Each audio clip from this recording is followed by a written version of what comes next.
নমস্কার বন্ধুরা, অন্নপূর্ণা রান্নাঘরে আপনাদের সবাইকে স্বাগত। আজকে আমি আপনাদের দেখাবো মরিচ মটন। মরিচ মটন খুবই লাইট করে রান্না করা যায় এবং অনেকেই ভাবে মটন খুব হেভি রিচ হয়ে যায়, সেই জন্য খেতে চান না। কিন্তু এই রান্নাটা বা এই প্রসেসে রান্না করে আপনারা খেলে বুঝতে পারবেন যে এটা খুবই লাইট এবং খেতেও বেশ ভালো। এর জন্য আমি নিয়ে নিয়েছি 700 গ্রাম মটন, হাফ করে রাখা 4 টুকরো আলু, মানে দুটো আলুকে কেটে 4 পিস করে নিয়েছি। আর নিয়েছি 1.5 খানা বড় পেঁয়াজ বেটে নিয়েছি, 2 চামচ আদা রসুনের পেস্ট, 2 থেকে 3 টেবিল চামচ দই দেব। আর আমার লাগবে গোলমরিচ বা মরিচ, যেটাকে আমরা বলে থাকি এই যে কালো মরিচ বা গোলমরিচের গুঁড়ো। এছাড়া আপনারা জানেন রান্না করতে নুন, হলুদ এবং রান্নাটা আমি সর্ষে তেলে করব। আর ইউজ করব হালকা ধনের গুঁড়ো, আপনারা ব্যবহার করতেও পারেন নাও করতে পারেন। আর আমাদের অবশ্যই লাগবে গরম মশলা। এবার আমরা রান্নাটা প্রসেস করব। আমি একটা বোল নিয়ে নিয়েছি, নিয়ে ওর মধ্যে এই 4 পিস আলু দিয়ে দিলাম। এবার আমি মটনটা দিয়ে দিচ্ছি, সবটাই কিন্তু কাঁচা। আমি যে পেঁয়াজটা বেটে রেখেছি সেই বাটা পেঁয়াজটা দিয়ে দিচ্ছি, 2 চামচ আদা রসুনের পেস্ট, 2 টেবিল চামচ, 3 চামচ দই,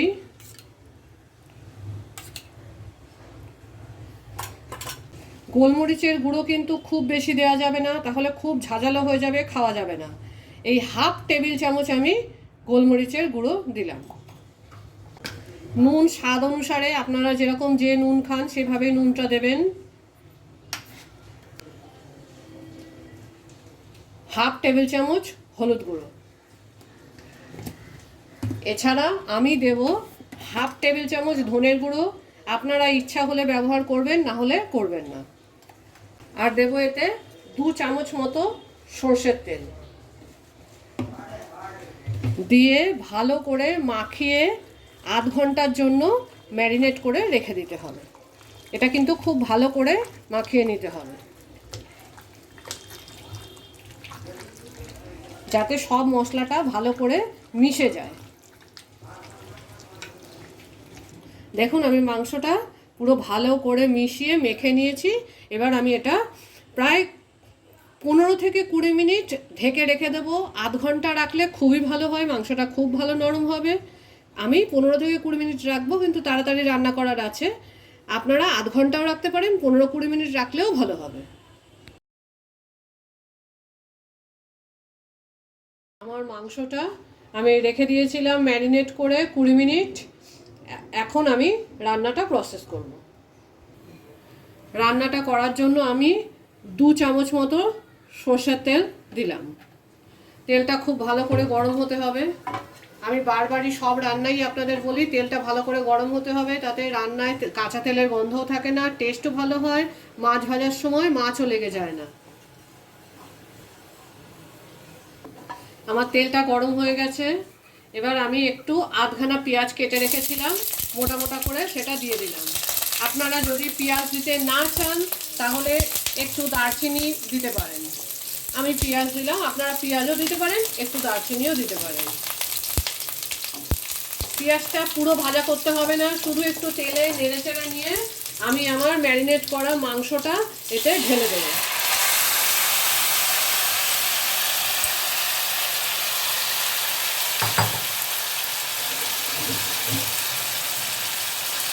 এইবার কিন্তু আমাকে মাংসটা কষাতে হবে। গ্যাসটা কখনোই ফুল ফ্লেমে থাকবে না, গ্যাসটাকে আমাকে মিডিয়াম ফ্লেমে রাখতে হবে। মাংসটা ঢেকে রান্না করতে হবে অল্প অল্প করে। মাংস কষা হতে কিন্তু বেশ সময় লাগে, আর খাসির মাংস কিন্তু উইদাউট প্রেসারে রান্না করলে অনেক সময় লাগবে। তাই আমরা মাংসটাকে ভালো করে কষিয়ে প্রেসারে দিয়ে দেবো। আমার মাংসটা আমি এবার ঢেলে দিয়েছি, দিয়ে ঢেকে দিচ্ছি। 3-4 মিনিট পরে আবার খুলে নাড়িয়ে দেবো। যতক্ষণ না মাংস থেকে পুরো তেল বেরিয়ে যাচ্ছে ততক্ষণ কিন্তু আমাকে কষাতে হবে। খাসির মাংস কষা হতে পুরো তেল বেরিয়ে কম থেকে কম 20 থেকে 25 মিনিট সময় লাগে। দেখুন 3-4 মিনিট পরে আমি খুললাম, আমার মাংস থেকে কত জল বেরিয়েছে। আমাকে কিন্তু বারবারই নেড়ে দিতে হবে যতক্ষণ না মাংসর জল সব শুকিয়ে তেল বেরিয়ে আসে, আর বারবারই ঢেকে রান্না করতে হবে। যতক্ষণ না মাংস কষা হবে ততক্ষণ কিন্তু আমি প্রেসারে দিতে পারবো না, তাই আমাকে এইভাবে আস্তে আস্তে যতক্ষণ না মাংসের জল পুরো শুকিয়ে তেল বেরিয়ে আসছে আমাকে কষাতে হবে।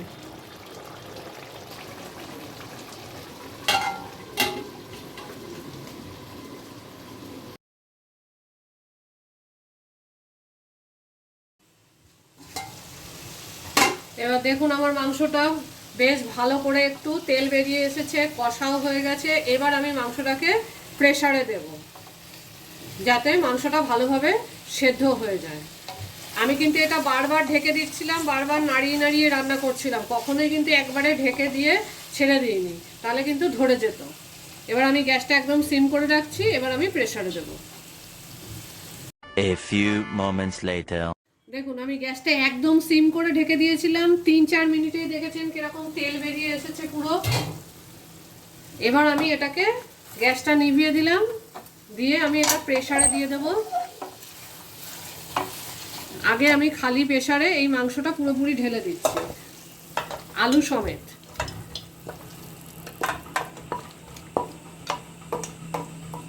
এবার আমি এই কড়াইতে একটু জল দিয়ে দিচ্ছি,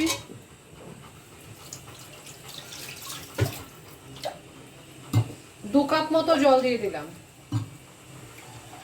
ভালো করে মশলাটাকে ধুয়ে নিয়ে আমি প্রেসারে দিয়ে দেবো।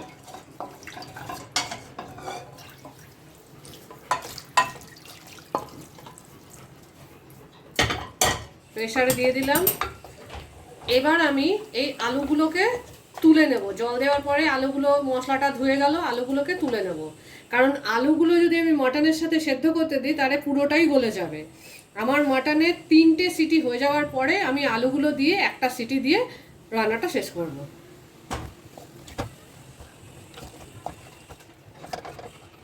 আলুগুলো তুলে নিয়েছি, মাংসটা ডুবে গেছে, কিন্তু আরেকটু আমি ঝোল খাবো, তাই আমি আর কাপ মতো জল দিয়ে দিলাম। দিয়ে এবার আমি প্রেসারটা সেট করে দেব।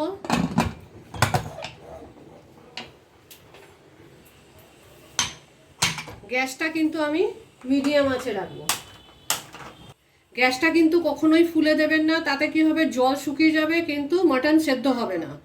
গ্যাসটা সবসময় মিডিয়াম আঁচে দিতে হবে। 3টে লং সিটি পড়বে, তারপরে আপনি এটাকে জল দিয়ে হোক বা হালকা একটু উঁচু করে হোক সিটির প্রেসারটা বের করে দিয়ে আলুগুলো দিয়ে আবার একটা সিটি দিতে হবে।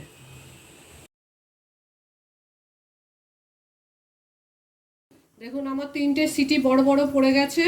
এবার আমি গ্যাসটা নিভিয়ে দিচ্ছি। 5 মিনিট পরে হাওয়াটা একটু কম হলে বা প্রেসার কম হলে তখন আমি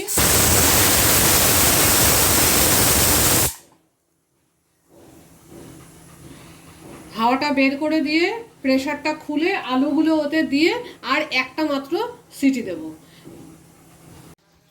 দেখুন আমি এটা একটু জল দিয়ে ঠান্ডা করে নিয়েছি, তারপরে এই সিটিটাকে খুলে দিচ্ছি। এবার আমি প্রেসারটা খুললাম। এবার আমি যে আলুগুলো তুলে রেখেছিলাম সেই আলুগুলো এখানে দিয়ে দিলাম।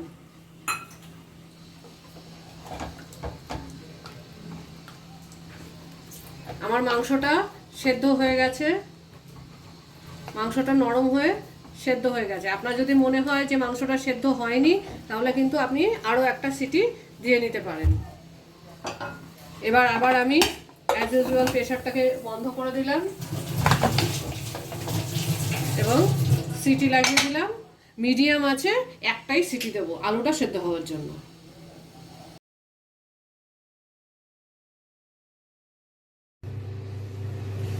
আমি একটা সিটি পড়ে যাওয়ার পরে গ্যাসটা নিভিয়ে রেখেছিলাম প্রেসারটা কম হওয়ার জন্য। এখন প্রেসারটা কম হয়ে গেছে।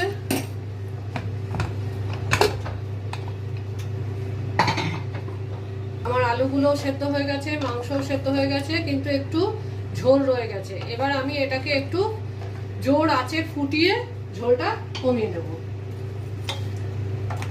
আর প্রেসার বন্ধ করব না। দেখুন আমার মাংসটা টকবক করে ফুটছে। আমি এবার এতে একটু গরম মশলার গুঁড়ো দিয়ে দিলাম।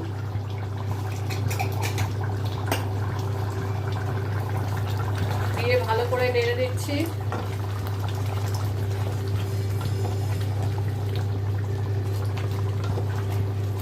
গরমে মটন খাওয়া যায় না, কিন্তু এইভাবে রান্না করলে কিন্তু আপনারা সহজেই গরমকালেও মটন খেতে পারেন। দেখুন গ্যাসটা জ্বালার সাথে সাথেই কিন্তু ঝোলটা অনেকটাই শুকিয়ে টেনে নিয়েছে। গরম মশলা দিয়ে দিয়েছি।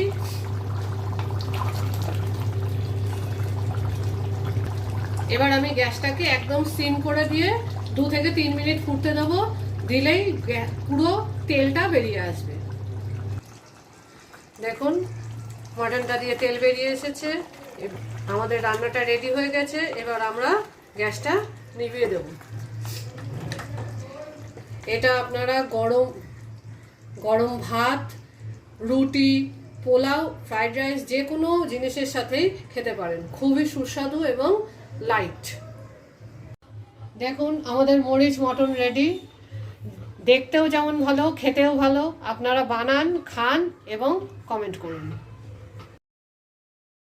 লাইট অ্যান্ড টেস্টি মাটনের রেসিপিটা যদি আপনাদের ভালো লেগে থাকে তাহলে আমাদের চ্যানেলকে লাইক, শেয়ার আর সাবস্ক্রাইব করুন। আর বেল আইকনটা প্রেস করতে ভুলবেন না। আর কমেন্ট করে নিশ্চয়ই জানাবেন কেমন লাগলো। Thank you for watching.